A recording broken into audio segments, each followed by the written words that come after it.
Shanks is in Marijois, and we seemingly see the event that gave Shanks his scar, or do we? Because we don't see the scar, we don't see the culprit, all we see are these bandages, and all they come equipped with are assumptions. And look, I'm just gonna put this out there, see what you think of it, but why is Shanks dressed in Shamrock's Holy Night outfit? Or perhaps more accurately, why was Shamrock dressed in Shanks's outfit on Elbaf? Questions, so many questions to be answered in this here video. But first, this chapter begins with a solid blitz through time. We see a lot of things like the rise of our future emperors. Big Mom, Whitebeard, and Kaido are all featured prominently, but not to be forgotten, right below them, Oda has chosen to feature both Shiki and Ochoku, displaying them as solid contenders of this era. And while we knew that that was true of Shiki, and that he may even have gone on to surpass Roger, had it not been for some bad weather at the Battle of Ed War, Ochoku though, he's a choice. We know that his power and his presence endured all the way up until a year ago, where he was soundly defeated during the Rocky Port incident. So seeing him like this makes me want to know what happened to Ochoku, and why did he fail to become one of the eventual 4 emperors? Because he had everything going in his favor, including inheriting Hachinosu itself. He was positioned to become the next Rocks, but in modern One Piece he's a complete afterthought. So I would love to see what happened to cause his downfall, or I guess what happened to prevent his rise. And look, I'm not going to dive too deeply into this here because we have way too many other things to talk about with this chapter, but in this panel of the Roger Pirates during this section, we see a Buggy and he is doing the Nika pose. Oda knows what he's doing here. He's made this iconic pose and he now knows the implications of using it. So I'm going to leave the conclusions up to you, or the conclusions up to me in another video, but Buggy, he's doing the thing, and we shouldn't forget it. But of all of the things I expected least in this chapter, the Florian Triangle mystery would have to be one of them, as Oda does edge us with a potential answer, but it's also made very clear that the monster was not in fact Harold, as we should know because we did see the monster 2 years ago, and Harold was very dead by that point. But in this chapter, our man's Harold is serving the world government to perfection, so much so that Harold almost seems like a test case for the warlord system. We don't exactly know when it was innovated. I believe the oldest known warlord is currently Crocodile, who became one in his early 20s, so at the very least we're looking at more than 20 years ago. But if you're the world government seeing just how effective Harold is, you got to be looking at that and going, mate, this is a great idea. Why don't we just make more enemies into allies to hit our enemies? Although what really kills me about this whole part is Harold's excitement when he receives his new mark, because to me this very much mirrors Odin's excitement for Orochi in that flashback. There is this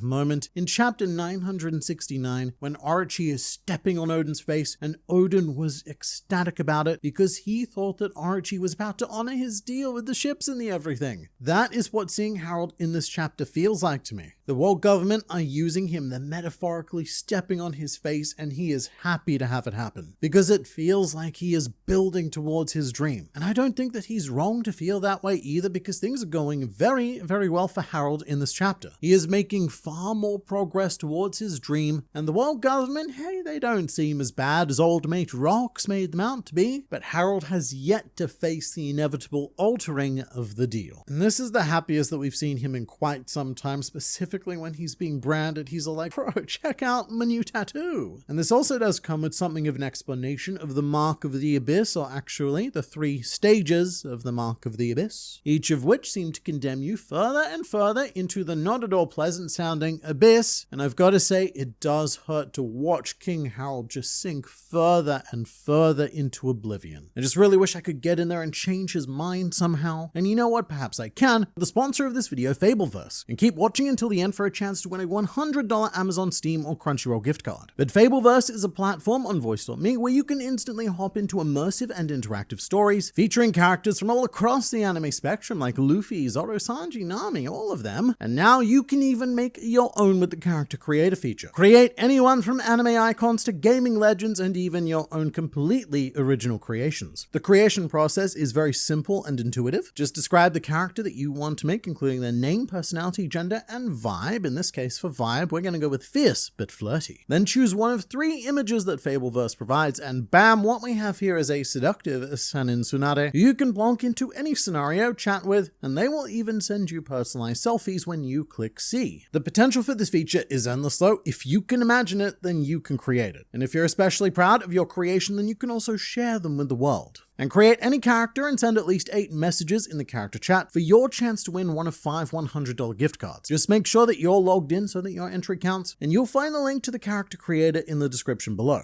So you can and should check out FableVerse through that description below that I just mentioned, because it's thanks to sponsors like them that we are able to bring you the best fictional pirate content possible as often as possible. So definitely check it out. I've been having a lot of fun with it, but for now it's back to you, me. Thanks, me. So this is going to differ across translations, but the general gist of these 3 stages of the very aquatic themed Mark of the Abyss is that you get your shallow level, you get your deep sea level, and then you get your sea floor level. With each of these stages, no doubt unlocking new powers in direct correlation to your subservience to Emu, which is wonderful. Instead of climbing the corporate ladder, we're just sinking down to hell. And look, last month I was playing a lot of Dredge, which is this eldritch horror fishing game, very fun. And the 3 stages of the Mark of the Abyss are very similar to the increasing depth that you need to find different ways to fish in. You've got your shallow rods, you've got your oceanic equipment, and eventually you even find your way into abyssal and even hadal waters. And these actually correspond to real-world ocean classifications. For example, an abyssal depth is anywhere from 4,000 to 6,000 meters deep, and hadal is anything deeper than 6,000 meters. Basically, what I'm trying to say with all of this water talk is that it is getting real hard not to just assume that Emu is the sea god, or at least a dude who ate the sea god devil fruit like how Luffy ate a sun god fruit. Because these holy knights, they are making a pact with the sea itself and all of the terrifying powers it comes equipped with. And it's looking more and more like the One Piece world that we know is the aftermath of a Cthulhu-style event, where an ancient power is awakened, the world is flooded and remade in his image. And to be fair, that is pretty much exactly what the second world of the Harley text says happened.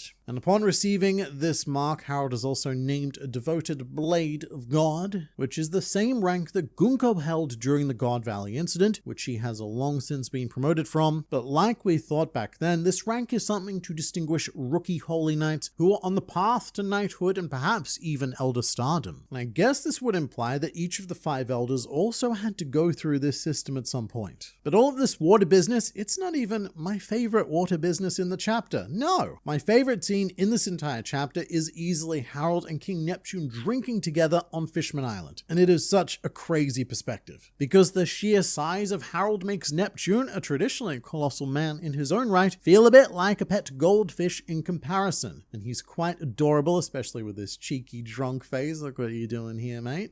And you might not remember this at this point, but Harold's relationship with Fishman Island is quite close and very long-standing at this stage. In chapter 1153, Harold was telling stories about his travels and how he'd encountered these fish people, and at this time Neptune had only just been born. So this discussion here took place about 70 years ago. And had Harold survived and thrived, he probably would have outlived Neptune and become friends with the next heir, who I imagine would have been Fukaboshi. But the two of them have a lot in common, and I imagine that Otohime, who we are also graced with in this chapter, would have been very keen to speak with Harold, because it is her ambition to achieve exactly what he is on the path of, to join the world government. Harold established a connection with the world government and is working towards a future where giants and humans can live in peace with one another. Harold might even be part of her inspiration, as Otohime saw an example of it almost working. Almost. And so she followed Harold's example, but perhaps not quite knowing what the cost was to him. But the Harold-Neptune conversation is quite interesting because it takes place 20 years ago, which is 4 years before Shirahoshi was born, but Neptune is already trying to arrange a marriage for her to Loki. And this is because Charlie's prophecy has already predicted Shirahoshi, so they know when she's coming. And what we find out next, it's pretty huge. But first, I do wonder why Neptune suggested Loki as opposed to, say, Haruden. Haruden is the elder son after all, but I guess he's also the one less accepted by giant society, as we see very much later on in this chapter with what happens to Ida. Not good. But Shirahoshi doesn't exist yet, and so Harold refers to her as Mossa Mossa. And this is all the confirmation I need to solidly believe that Mossa, also translated as Shaggy, the person that Loki was speaking to through the Dendenmushi, is actually Shirahoshi. So this was not the theory that I personally subscribed to the most, but we did cover it a couple of times, either at the end of last year or at the beginning of this year. And look, credit where credit is due, the Shirahoshi claimers appear to be correct. Very good call. Mossa Mossa means to be hairy or thickly bearded, and this spawns from chapter 967, when Roger and Neptune are discussing Charlie's prophecy, and Roger tells Neptune not to worry because he won't be coming back to kidnap his hairy daughter.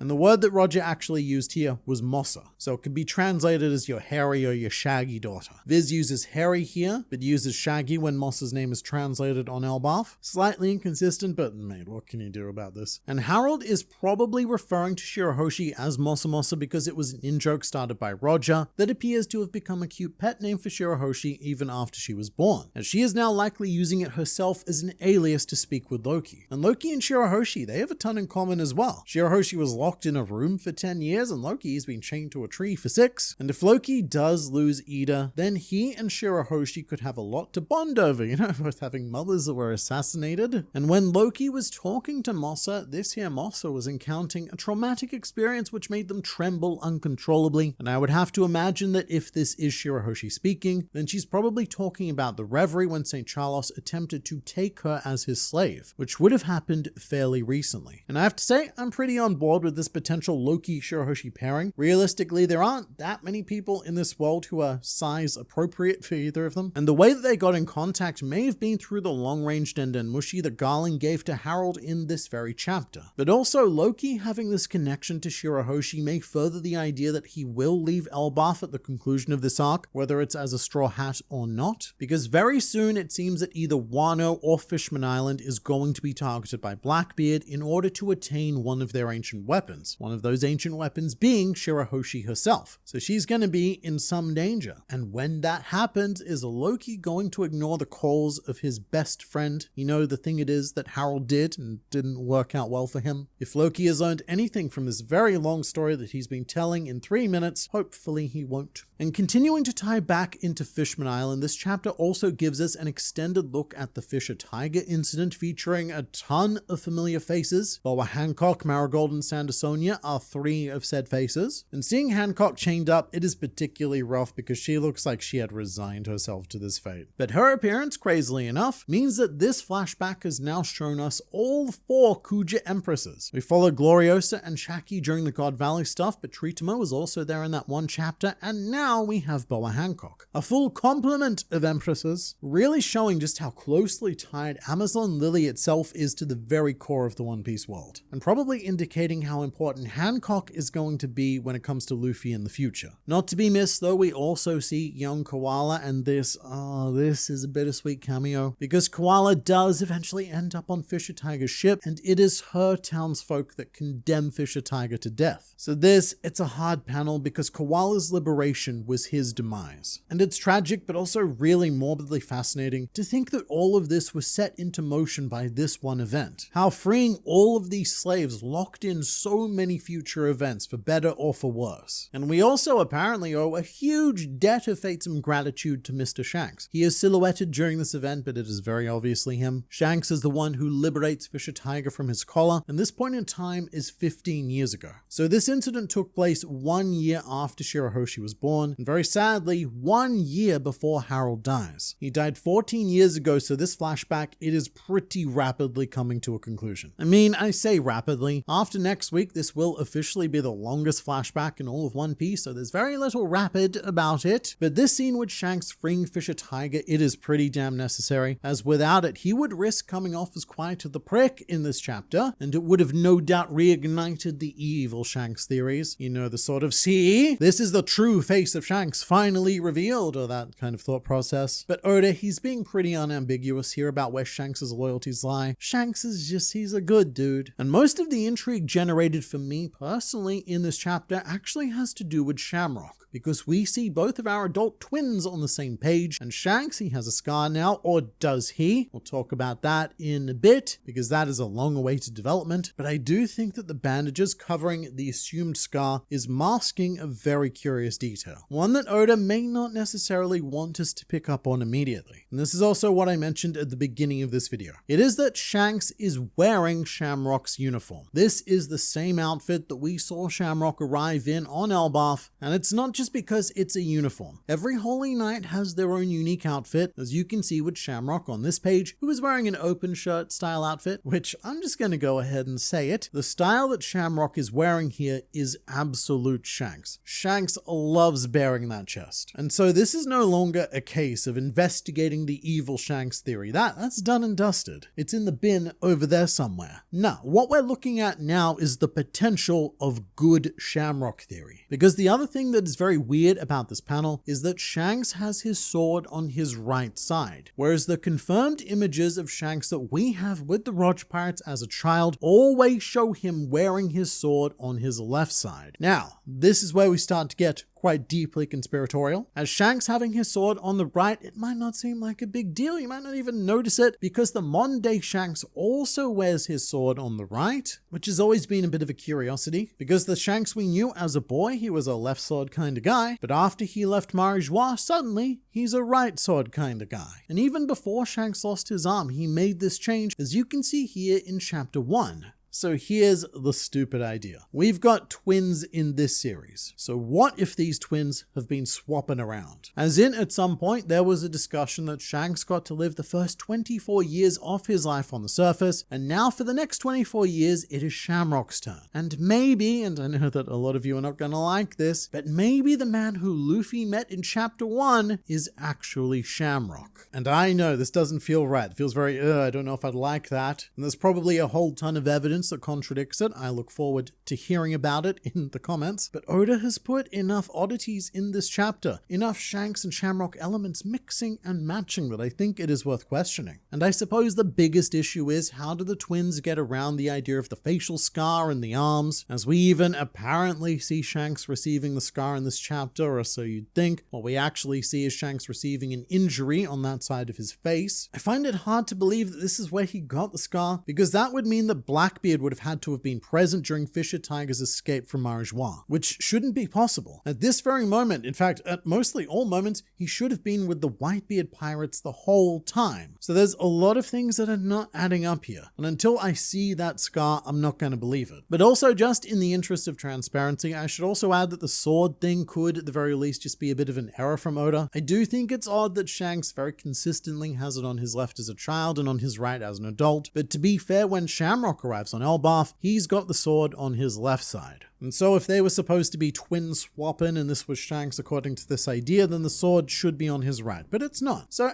maybe that's all nothing. But I still think there's so many weird things happening here. And it's just the classic thing to do with twins, is to swap them out and deceive the audience at some point. So I can't help but be looking at that. And I'm sure that we will be talking about that topic endlessly in upcoming videos as well. But something that I dare say is about to break me is the Elbaf section of this chapter, where Ida is poisoned by the village that Estrid came from. And since Estrid died of an unknown illness, from their perspective, this is seen as the correct retribution. The only fair thing I can say is that Estrid's death is mighty suspicious from their POV. If one of my family or friends passed away from, quote, unknown illness, I'm probably not gonna buy that, and I'm gonna start thinking that someone may have been involved. But at the same time, we all know that's not why these pricks are doing this. They're doing it because Ida is a filthy foreigner, and they can't stand to see her be anywhere near the monarchy, let alone potentially become the queen. Gasp, disgusting. Knowing that, Loki laying waste to this village in the final 2 pages, it was incredibly satisfying. This is not good advice for the real world, not good at all. But sometimes it is just nice to lay waste where it's deserved. And Loki claiming that Ida is his only mother, it is such a beautiful moment, and the result of Ida giving him relentless attention all throughout his childhood. Attention that Loki at the time thought he didn't want or didn't need, but over the course of years, actually decades, Ida was slowly able to break down Loki's barriers and become a real mother to him. It is so incredibly sweet. I love how this relationship developed, and that is why she has to die now, because we cannot have nice things in a one-piece flashback. And I suppose this is a continuation of the bad Loki legend that we heard when we first arrived on the island. Him laying waste to this village could have been one of the, quote, pranks that Loki was said to play, because you can just see the survivors of this incident lying about what happened and blatantly framing Loki as the villain, conveniently leaving out their own villainy. And if this is what causes was Ida to die, then all I can say is God help the remnants of Estrid's clan, and specifically a god that is not the sun god, because that is the mantle that Loki eventually takes on, and these guys have ended up on the wrong side of the liberation and destruction equation. And with the imminent death of King Harold, again, we're less than a year away at this point, Loki is in prime positioning for some suffering, for a rampage, and at some point a lovely proposal to Charlotte Lola, followed promptly by a rejection, and then some more things until he gets beaten up by Shanks or Shamrock, Shanks Rock, then chained to a tree, and we're back to business as usual. But we do still have a fair bit more to go with this flashback, and you let me know what you thought of the chapter in the comments below. And if you're in the mood for some long-form One Piece content, then please do check out the Calm Belt. It's a whole channel where Groundline review videos are compiled into 2 to 3 hour compilations, which also feature videos that for one reason or another never made it onto this channel. Curious, yes. And these are for you to have on while you're sleeping, drawing, gaming, or whatever other long-form activities you perform. So definitely check that out through the link in the description.